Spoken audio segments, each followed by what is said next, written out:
Welcome dear rockers, कैसे हो आप सभी। तो आज हम देखने वाले हैं 2025 में रिलीज हुई कंजूटन नाम की मूवी को। तो कहानी की शुरुआत एक छोटी बच्ची और उसके गूंगे पिता से होती है। वो दोनों नाव पर सवार सैर पर निकल पड़ते हैं, लेकिन थोड़ी दूर आने के बाद उनको एक आदमी दिखाई देता है जिसे चोट लगी होती है और वो नदी के किनारे बेसुध पड़ा होता है। ये देखकर उस बच्चे के पिता उस आदमी को अपने घर लेकर आ जाते हैं, उसका बहुत बढ़िया ख्याल रखते हैं और देखते देखते दोस्तों उस आदमी के घाव भरने लगते हैं। वो होश में आ जाता है। बच्चे के पिता तो बोल नहीं सकते, तो वो इशारा करते हुए उसको समझाने की कोशिश कर रहे होते हैं कि तुम यहाँ पे रह के तब तक रह सकते हो जब तक तुम पूरी तरह से ठीक ना हो, हम तुम्हारा ख्याल रखेंगे। और ये चीज उस आदमी को काफी पसंद आ जाती है कि ये कितने अच्छे लोग हैं। बच्चे के पिता जब खाना बनाने का सामान लेने बाजार चले जाते हैं तो वो आदमी बच्चे से बातें करता है कि बेटा तुम स्कूल क्यों नहीं गई। तो बच्ची कहती है मैं बीमार हूँ, स्कूल जाऊंगी तो मेरी वजह से बाकी बच्चे भी बीमार हो जाएंगे। वैसे अंकल आपके साथ क्या हुआ था, आपको ये चोटें कैसे आई, आप इसके बारे में मुझे बताइए ना, क्योंकि मुझे कहानियां सुनना बहुत ज्यादा पसंद है और मैं आपके बारे में जानना भी चाहती हूँ। तो ये सुनकर वो आदमी कहता है कि ठीक है, मैं तुम्हें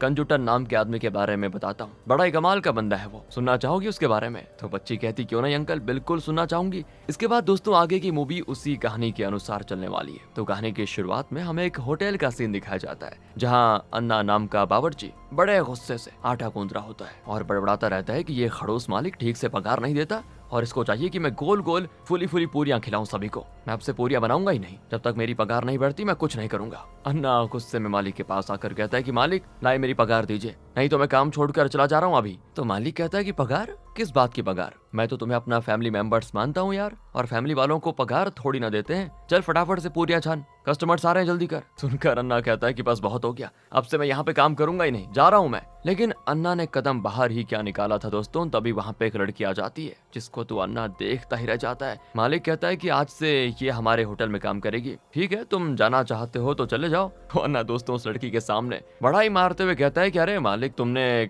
कैसी बातें कर दी, हम फैमिली मेंबर्स हैं, आपस में गुस्सा चलता रहता है, मैं कभी होटल छोड़कर नहीं जाऊंगा क्योंकि मैं तो इस लड़की को पूरी बनाना सिखाऊंगा। इतना कहकर वो उसी लड़की को किचन में लेके जाता है और बड़ा ही चालू आदमी है दोस्तों ये अन्ना, लड़की को देखकर पगार भूल गया। इसके बाद होटल में कंजूटन आता है, सभी उसको चाय वगैरह देते हैं और उसको गाँव की ही एक लड़की के बारे में बताते हैं कि वो बड़ी बीमार है, एक हफ्ते के अंदर ऑपरेशन करना होगा उसका, वरना बच्ची की जान को खतरा हो सकता है। ऑपरेशन के लिए करीब 20 लाख लगेंगे। सारे गाँव वालों ने थोड़ा थोड़ा पैसा देकर 5 लाख का बंदोबस्त कर लिया, तुम्हारी मेहरबानी हो जाती तो और थोड़े पैसे हो जाते। सुनकर कंजूटन तुरंत मान जाता है क्योंकि जो लड़की बीमार थी वो असल में कंजूटन के टीचर की बेटी होती है, इसीलिए वो कह देता है कि गांव वालों को अपनी जमा पूंजी लाने की जरूरत नहीं है, मैं पूरे 20 लाख का बंदोबस्त कर दूंगा, आप लोग फिक्र मत कीजिएगा। सुनकर सारे गांव वाले खुश हो जाते हैं कि कंजूटन कभी किसी की मदद करने से पीछे नहीं हटता। अगले सीन में दोस्तों कंजूटन का भाई अपनी माँ को एक लड़की की फोटो दिखाता है क्योंकि कंजूटन की प्रोफाइल मैट्रिमोनियल वेबसाइट पर बनाई गई है और वहाँ से वैष्णवी नाम की लड़की ने कंजूटन को रिक्वेस्ट भेजी होती है कि उसके घर वाले कंजूटन से मिलना चाहते हैं। और ये सुनकर कंजूटन की माँ तो खुश,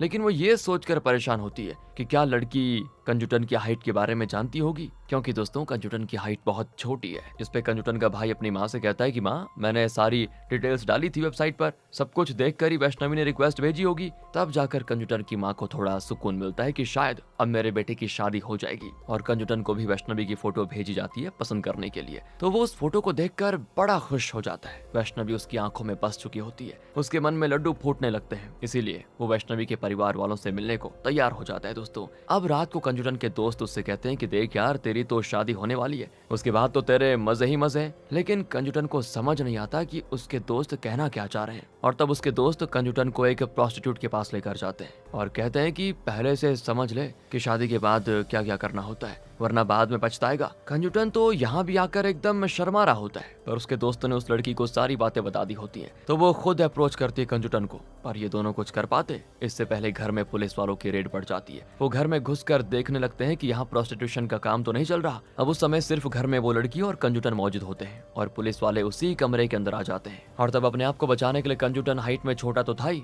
बच्चों के झूले में जाकर लेट जाता है और खुद के मुंह पे कपड़ा रखकर बच्चों की तरह रोने लगता है। और पुलिस वाले तो आवाज सुनकर हैरान कि ये बच्चा इतने डरावने तरीके से क्यों हंस रहा है। तो वो लड़की कहती है कि अरे छोड़ो ना सर, मेरा बच्चा है, जुकाम हो गया उसको, इसलिए आवाज भारी हो गई है, आप जाओ, यहाँ कोई वैसा काम नहीं चल रहा। सुनकर पुलिस वाला अपने साथियों को रिटर्न भेज देता है कि चलो हम गलत इन्फॉर्मेशन में आ गए। ये देखकर कंजूटन और उस लड़की की जान में जान आती है। कंजूटन कहता है कि कभी कभी प्रॉब्लम भी फायदेमंद साबित हो जाती है। अगले सीन में दोस्तों कंजूटन और उसके परिवार वाले वैष्णवी के घर उससे मिलने और रिश्ता पक्का करने जा रहे होते हैं। तो घर पर आने के बाद कंजुटन और वैष्णवी अकेले में बातें करते हैं। वैष्णवी भी बड़ी खुश होती है इस रिश्ते को लेकर, और कंजुटन की तो बात ही छोड़ो, वो तो वैष्णवी की फोटो से ही उसका दीवाना हो गया था। जिसके बाद एक अच्छा सा दिन देखकर दोनों की शादी करवा दी जाती है। दोनों परिवार के लोग बड़े खुश होते हैं। अब शादी के बाद बारी थी फर्स्ट नाइट की। कंजुटन बड़ा खुश होता है। वैष्णवी उसके लिए पहले वही ट्रेडिशनल दूध लेकर आती है। कंजुटन वैष्णवी को अपने बारे में सब बताता है कि उसे क्या पसंद है, और उसी तरह वैष्णवी भी उसे अपने बारे में सब बताती है। पर दोस्तों ये कुछ कर पाते इससे पहले खबर आती है कि वैष्णवी के दादा ने इतनी सारी शराब पी ली कि उनको हॉस्पिटल में एडमिट करवाना पड़ा। सुनकर वैष्णवी तुरंत एम्बुलेंस में सवार होकर हॉस्पिटल जाती है। कंजुटन सोच रहा होता है कि क्या यार, आज ही दादा को इतनी शराब पीनी थी।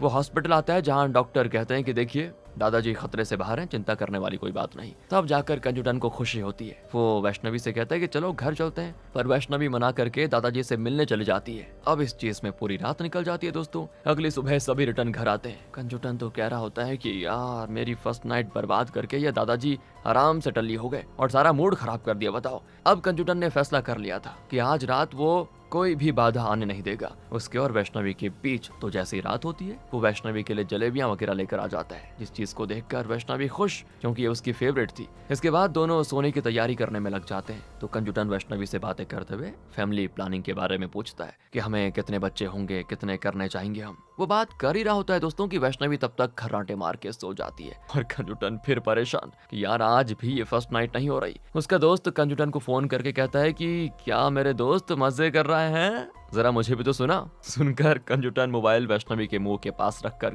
उसके खर्राटे की आवाज उसको सुनाता है। तो उसका दोस्त कहता है कि अरे इतनी रात को फैक्ट्री में क्या कर रहा है तू, कौन सी मशीन चालू है। तो कंजुटन कहता है कि मशीन नहीं पगले, तेरी भाभी की खर्राटे की आवाज है। कंजुटन का दोस्त भी हैरान कि भाई ये तो अलग ही है। अब अगले दिन की बात है दोस्तों। अगले दिन की क्या, वो डेली यही सोचता है कि आज फर्स्ट नाइट होगी, आज फर्स्ट नाइट होगी, लेकिन हर रात वैष्णवी जल्दी सो जाया करती। इस चीज से परेशान होकर कंजुटन अपने दोस्त को सारी बातें बताता है। तो उसका दोस्त कहता है कि देख, मेरे ख्याल से तुझे ही शुरुआत करनी होगी। जैसे पुरानी गाड़ी बंद पड़ जाती है ना, तो उसको जरा धक्का मारकर उसकी सर्विसिंग करवानी पड़ती है, और उसके बाद स्टार्ट होती है वो। वही हाल भाभी का भी है, उनकी भी गाड़ी बंद है, लगता है तुझे धक्का मारकर स्टार्ट करनी होगी। ये सुनकर कंजुटन कहता है कि ठीक है, अब ये भी ट्राई कर लेता हूँ। इसके बाद जब रात होती है तो वैष्णवी हर बार की तरह इस बार भी जल्दी सो जाती है दोस्तों। पर कंजुटन को उसके दोस्त की बातें याद आती है, इसीलिए वो वैष्णवी के सोने के बाद भी उसके करीब होने की कोशिश करता है। पर जैसे ही वो उसको टच करता है, वैष्णवी जाग जाती है और बहुत ही ज्यादा गुस्से में होती है। वो कंजुटन को धक्का मार के दूर कर देती कि आखिर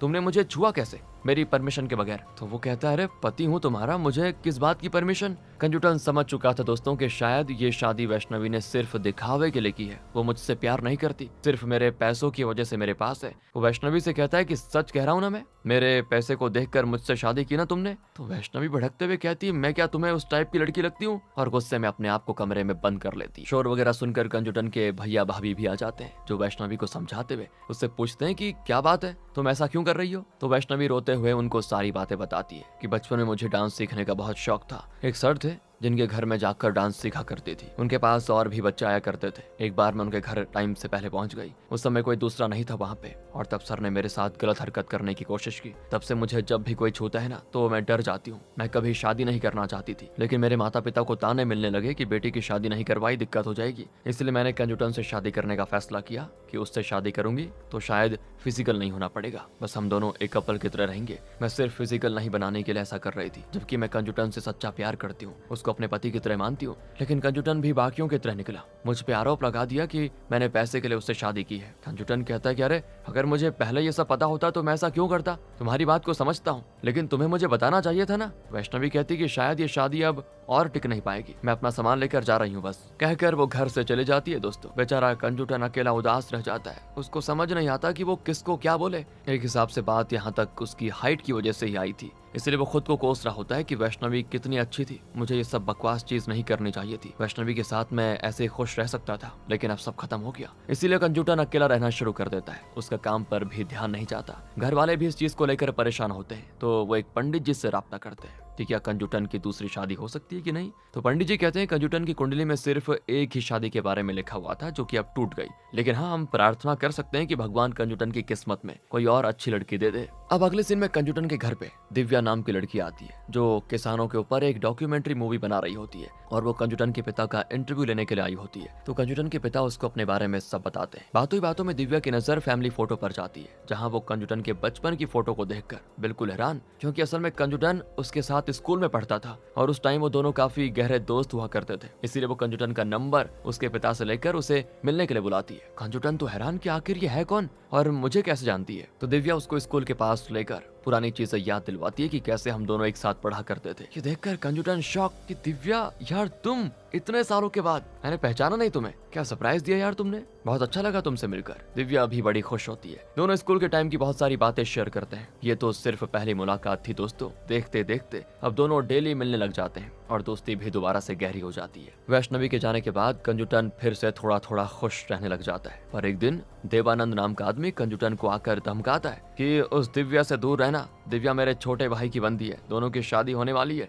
अगर दिव्या के आसपास भी नजर आया ना तो पहले से और छोटा कर दूंगा। ये सुनकर कंजुटन कहता है कि जो करना है कर लो, अगर दिव्या मेरा प्रपोजल एक्सेप्ट करती है तो मैं उससे शादी करने को तैयार हूँ। सुनकर देवानंद भड़क जाता है और गुस्से में कंजुटन की होटल आता है और उसके पिता को पकड़कर पहले तो सबके सामने मारता है, उसके बाद पूरे बाजार में उसके कपड़े उतार देता है और कहता है कि अपने 1.5 फुट के बेटे को समझा ले, दिव्या से दूर रहे, वरना ये सिर्फ शुरुआत है, आगे इतना बुरा होगा कि सोच भी नहीं पाओगे। इस चीज के बारे में जैसे ही दिव्या को पता चलता है वो कंजुटन और उसके पिता से आकर माफी मांगती है कि मेरी वजह से आप लोगों को तकलीफ उठानी पड़ी। वो देवानंद का भाई जबरदस्ती मेरे पीछे पड़ा हुआ है, उससे दूर जाने की कोशिश करती हूँ तो जान से मारने की धमकी देता है, समझ नहीं आ रहा क्या करूँ। तो कंजुटन के पिता कहते हैं कि फिकर नॉट, मेरा एक पुराना दोस्त है जो कुश्ती का माहिर खिलाड़ी है, उसके सामने तो अच्छे अच्छों की पतलून गीली हो जाती है, वो देवानंद को ऐसा सबक सिखाएगा ना कि उसकी 7 पुश्तें याद रखेंगी। इसीलिए दोस्तों कंजुटन अपने पिता के दोस्त से मिलने जाता है, लेकिन वहाँ पे आके पता चलता है कि वो दोस्त तो 6 साल पहले ही मर गया, लेकिन उसका बेटा मल्लू जरूर जिंदा है जो अपने पिता जैसा ही बहादुर है। तो कंजुटन को दूसरा रास्ता न मिलने पर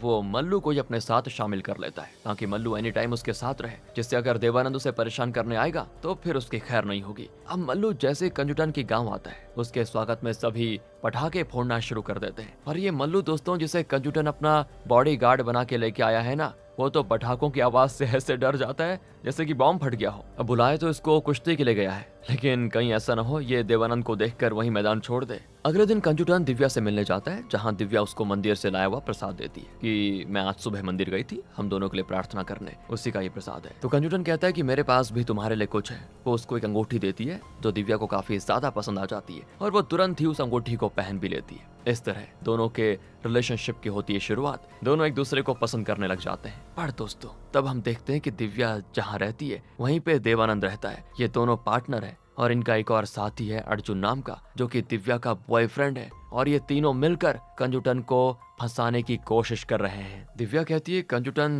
दिखता छोटा सा है लेकिन उसका दिमाग बहुत ज्यादा चलता है, बाहर से वो बहुत ही शरीफ इंसान लगता है लेकिन असल में वो सोने की स्मगलिंग करता है। कंजुटन और उसका पार्टनर गौतम दोनों बड़ी बड़ी सोने की डील्स करते हैं, उसकी वजह से हमारी कई सारी डील्स कैंसिल हो गई, इस कारण से हमें लाखों का नुकसान हुआ है। लेकिन इस बार एक बहुत बड़ी डील होने वाली है जो कि मैं कंजुटन के हाथ लगने नहीं दूंगी, इसलिए मैंने उसके साथ प्यार का नाटक किया और जो मैंने प्रसाद उसको दिया उसमें ऐसा केमिकल मिला दिया जिससे कंजुटन का दिमाग काम करना बंद कर देगा, उसे कुछ समझ नहीं आएगा कि वो करे तो करे क्या। दिमाग से ही वो सारा खेल खेलता है ना, और जब दिमाग ही नहीं रहेगा तो क्या खेलेगा। लेकिन दोस्तों वो शायद ये भूल रही थी कि कंजुटन उससे भी 2 कदम आगे है। कंजुटन ने जब पहली बार दिव्या को देखा था तभी से उसको शक हो गया था कि कभी कोई लड़की उसकी जिंदगी में बिना मतलब के आई ही नहीं, तो ये कैसे आ गई। इसलिए उसने जो अंगूठी दिव्या को दिया था उसमें ट्रांसमीटर लगा हुआ था। उसकी मदद से कंजुटन उसकी सारी बातें सुन लेता है कि कैसे दिव्या ने उसको फंसाने की कोशिश की। उसने वो प्रसाद तक नहीं खाया था दोस्तों। वो कहता है कि प्यादे भी खुद को बादशाह समझने लगे हैं, अब इनको बताता हूँ असल में बादशाह है कौन। उस ट्रांसमीटर के जरिए कंजुटन को पता चल जाता है कि दिव्या अर्जुन के साथ मिलकर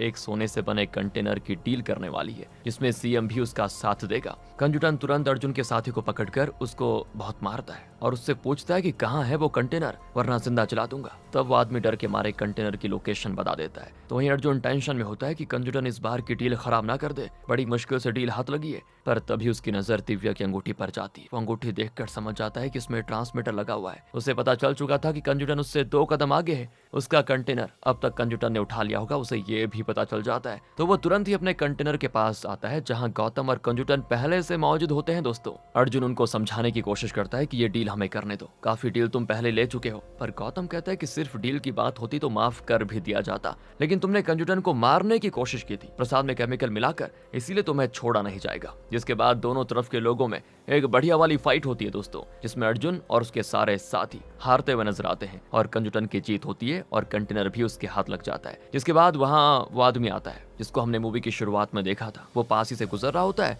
और तब उसे दिव्या घायल दिखाई देती है। वो जब उसको संभालने जाता है कि गौतम उसको देख लेता है और गौतम को लगता है कि ये दिव्या का ही आदमी है, इसीलिए वो बिना कुछ सोचे समझे सीधा उसको शॉट कर देता है, जिस वजह से उस आदमी को चोट लगी और वो नदी के पास गिरा पड़ा मिला। मूवी के आखिरी सीन में वो बच्ची उस आदमी से कहती है सब तो ठीक है, मुझे कहानी पसंद आई, लेकिन कंजूटन की जिंदगी तो दुख भर की रह गई। सबकी मदद करता है लेकिन उसकी अकेली जिंदगी में खुशियां भरने के लिए कोई नहीं आया। तो वो आदमी कहता है ऐसा नहीं है। इसके बाद दोस्तों हम देखते हैं कि वैष्णवी को उसकी गलती का एहसास हो चुका था कि उसने गलती कर दी कंजूटन के साथ छोड़ के, इसीलिए वो उसकी जिंदगी में दोबारा वापस आ जाती है। इस चीज से कंजूटन की खुशी का ठिकाना नहीं होता, पर तब उसको कोई बंदा फोन करके कहता है मुझे तुम्हें गौतम के बारे में कुछ बताना है। जिसके बाद हमें दिखाया जाता है कि गौतम ने कई सारे लोगों को मार डाला, लेकिन ये लोग थे कौन? बाद में कंजूटन को क्या बताना चाहता था ये हमें अभी नहीं बताया जाता। हो सकता है कि गौतम भी दोस्तों कंजूटन को धोखा दे रहा हो, शायद यही चीज मूवी के सेकंड पार्ट में पता चलेगी। तब तक के लिए मिलते हैं आपसे, ध्यान रखिए अपना। Thanks for watching.